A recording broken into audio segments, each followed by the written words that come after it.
Buenos días, nos encontramos en el señorío de Bertiz, a orillas del Bidasoa, uno de los ejes fundamentales del proyecto Life Canterbury Bay de la Unión Europea.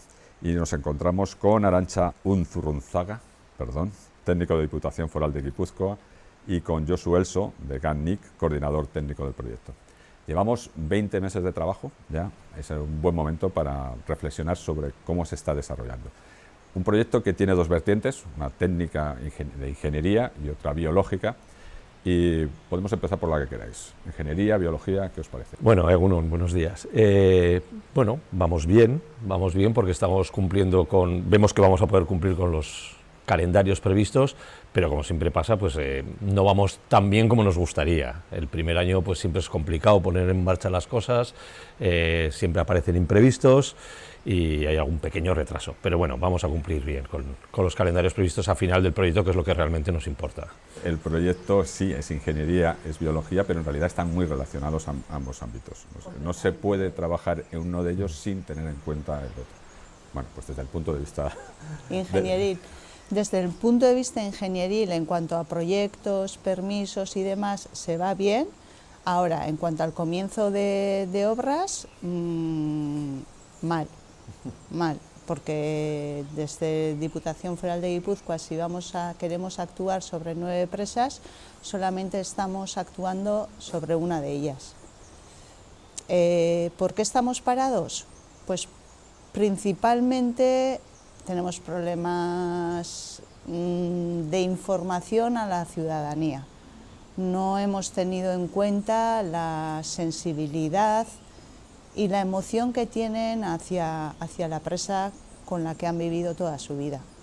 Y ahí es el fallo que hemos cometido de comenzar el proyecto sin ya no solo técnicamente explicarles el proyecto, sino darles tiempo a que esas emociones que tienen vinculadas con esa presa van a tener que cambiarlo.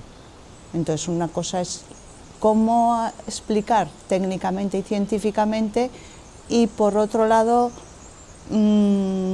cómo cambiar ese punto de vista, cómo cambiar ese paisaje. Sí, pues claro, la vinculación emocional con el paisaje es muy importante, pero a poco que se analice un poco, incluso los ciudadanos que están a pie de río pueden darse cuenta de la mejora ecológica del lugar. La presa no deja de ser una barrera, no deja de ser un obstáculo al río, y cuando el río fluye es mucho más bonito. ¿Cómo se puede contar eso? Porque la verdad es que dices, hemos fallado, no sé si hemos fallado, pero ¿cómo se llega a esas personas? Darles tiempo, mostrarles cómo los salmones suben, cómo la naturaleza se recupera, porque una de las cosas que llama mucho la atención en las obras que se han realizado es cómo el río se renaturaliza de una forma rapidísima, a una velocidad de vértigo. Eso se podía mostrar, lo estamos mostrando. Por supuesto, y nosotros sabemos lo que es un río naturalizado. Ahora, al que vive al lado de una presa, técnicamente, científicamente, tienes leyes, tienes directivas, y el razonamiento científico lo tienes ahí.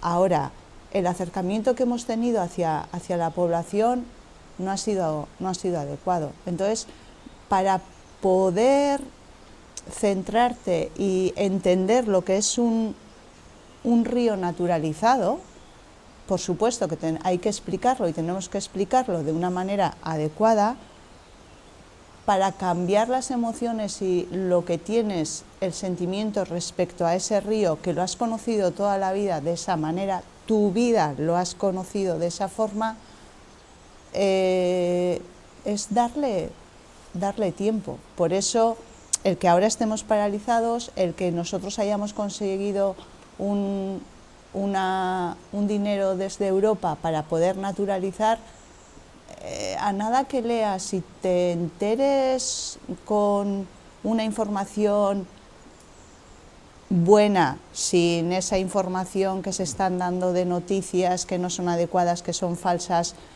no es cuestión de tener razón. Si eso es cuestión de tiempo. El problema está en que en este proyecto nosotros tenemos un plazo, tenemos un dinero y estamos pidiendo a la gente, no, cambia ya. Cambia ya esa mentalidad que tienes. Sí, luego además hay un componente patrimonio también. O sea, Bueno, pero eso, desde el punto de vista ingenieril, llegamos a acuerdos. Nosotros desde un inicio eso sí que lo teníamos más trabajado, pues porque trabajamos con arqueólogos. Cuando nosotros hacemos un proyecto vamos con el arqueólogo, hacemos caso a lo que dice porque es el entendido. Pues si no se puede tirar todo, se demuele lo que es una parte. Incluso cuando se está excavando aparecen elementos que a ellos les parecen de mucha importancia y se pueden analizar. Eso es técnico, eso es ciencia. Entonces eso al final es acuerdos, ¿vale? Pues consigues tú de esta manera esta información, yo consigo que el río se naturalice. El idioma es el mismo, porque es técnico. En la variante en la que ya tienes que hablar no, tienes que cambiar tu perspectiva, es la sociedad. Nosotros somos una empresa que nos debemos a lo que es a los ciudadanos. Entonces, no hemos contado con ellos. Desde el punto de vista ingenieril, además nuestro idioma siempre ha sido, venga, demuele, caudal, lo que comentábamos, ¿no? Que nuestro idioma técnico es muy, no entiendes, bueno, pues voy a ver si lo explico para que lo entiendas, porque es mi obligación. Y ahí... Sí, iba a decir que en el caso de Navarra, por ejemplo, en este proyecto, sí que el primer año, por ejemplo, hemos cumplido con nuestro calendario de eliminación de presas. Las 5 presas que queríamos eliminar las hemos eliminado sin problemas. La diferencia que probablemente haya entre el Bidasoa y lo que os está pasando ahora en Guipúzcoa es que durante el proyecto previo al Cantauribai, que fue el Irekibai, se hizo mucho trabajo con la sociedad. Mucho trabajo de comunicación, de explicar por qué había que eliminar esos obstáculos. De hecho, se eliminaron algunos obstáculos que eran bastante polémicos porque había mucho rechazo social, y ese trabajo que se hizo nos ha facilitado mucho en esta segunda fase el poder sacar adelante los proyectos con más facilidad. Sin duda lo que dices es verdad, o sea, hay que invertir mucho tiempo, mucho esfuerzo en explicar a la gente por qué estamos haciendo esto. Estamos cambiando el río de una forma que para ellos es como siempre había estado, es decir, la presa siempre ha estado ahí. No siempre, siempre en tu vida. Pero si vemos la historia del río, claro, es un periodo muy cortito, ¿no? Entonces cuesta mucho hacerles pensar que vamos a devolverlo a un estado anterior a esa presa y que realmente es el estado natural del río, y eso hay que explicarlo bien. Sí. Además hay un componente que no sé si en este territorio funciona, pero en otros lugares, claro, cuando se está hablando que el derribo de presas en un momento de sequía donde no hay agua, pues es dejar el agua que se vaya al mar, cuando es prácticamente todo lo contrario, cuando un río naturalizado gestiona mucho mejor el agua, entiendo. Sí, sin ninguna duda. Bueno, esos son unos bulos que se han estado utilizando por intereses particulares, me imagino. No se está eliminando ni una sola presa que esté en uso, ni una, entre otros casos porque la ley lo prohíbe. O sea que al revés, se está haciendo algo que obliga a la ley, que es eliminar un obstáculo una vez que ha caducado la concesión. Es una obligación del propietario el eliminarlo. En aquellos casos en los que no hay un propietario o que el propietario no puede eliminarlo es cuando está interviniendo la administración para devolver al río a su estado natural. Y esto lo que está llevando es a una mejora de la calidad del río, en todos los sentidos, no solo en la continuidad, sino, por ejemplo, una cosa que estamos viendo en el Bidasoa es la temperatura del agua. Un problema grave que estamos detectando es que la temperatura del agua sube mucho en verano, está creando un hábitat muy perjudicial para el salmón, porque necesita temperaturas más frescas, y precisamente donde más se calienta el agua es en esas zonas embalsadas por las presas. O sea, el hecho de que haya presas provoca un aumento en la temperatura del agua y por lo tanto crea un peor hábitat para el salmón. Entonces, lo que estamos intentando es recuperar esa naturalidad en la medida de lo posible, en aquellos casos en los que las presas ya no tengan uso. Además, no hay que olvidar que hay una legislación europea que obliga a esta renaturalización, que no es por buscar una excusa o un culpable externo, sino que es una decisión científica consensuada en Europa y que es inevitable trabajar en esta línea.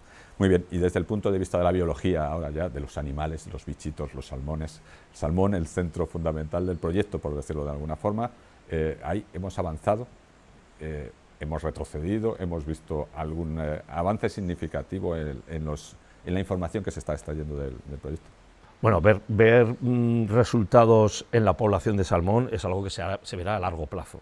O sea, las poblaciones animales necesitan mucho tiempo para reaccionar. Entonces, no aspiramos a que a lo largo del proyecto veamos una mejora significativa en la población de salmón. Sí esperamos mejorar nuestra capacidad de gestión de la especie. Para eso estamos invirtiendo un esfuerzo importante en mejorar el conocimiento en varios aspectos. Uno es en el seguimiento, por ejemplo, el radioseguimiento que estamos haciendo de los salmones.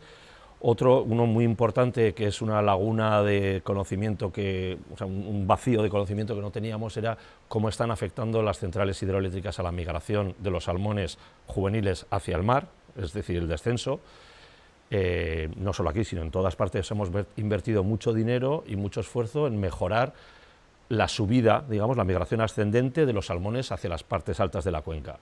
Pero nos hemos olvidado de que los salmones suben para poner huevos, que nazcan unos alevines y que ellos tienen que bajar al mar. Y en esa ruta descendente hemos estado viendo que hay una mortalidad importante de pequeños alevines que se meten en las centrales. Bueno, pues estamos haciendo un trabajo conjuntamente con nuestros socios franceses, tanto en Guipúzcoa como en Navarra, para valorar, lo primero, valorar la importancia que puede tener esa mortalidad, y lo segundo, para encontrar soluciones y evitarla. Además, creemos que lo que se haga aquí luego será extrapolable por lo menos al resto de ríos de la cordillera cantábrica. Porque en principio se podría decir que corre más peligro el salmón al bajar que al subir. Siempre, personalmente, he tenido la percepción de que es el salmón el que sube, el que va muriendo en el trayecto, pero claro, la bajada puede ser tan peligrosa o más. Sí, bueno, la subida, más que morir, lo que le pasa es que no puede subir. O sea, si se encuentra un obstáculo, no puede pasar. Entonces limita la capacidad que tiene la especie de llegar a las zonas buenas para el alevinaje, que son las zonas altas de la cuenca, ¿no? En parte por lo que he dicho antes de la temperatura del agua. Cuando llegue el verano, que los alevines estén en zonas frescas, solo se garantiza estando en la parte alta de la cuenca. El salmón adulto no tiene problema, o sea, no muere en el ascenso, sino que lo que encuentra es obstáculos que le impiden subir.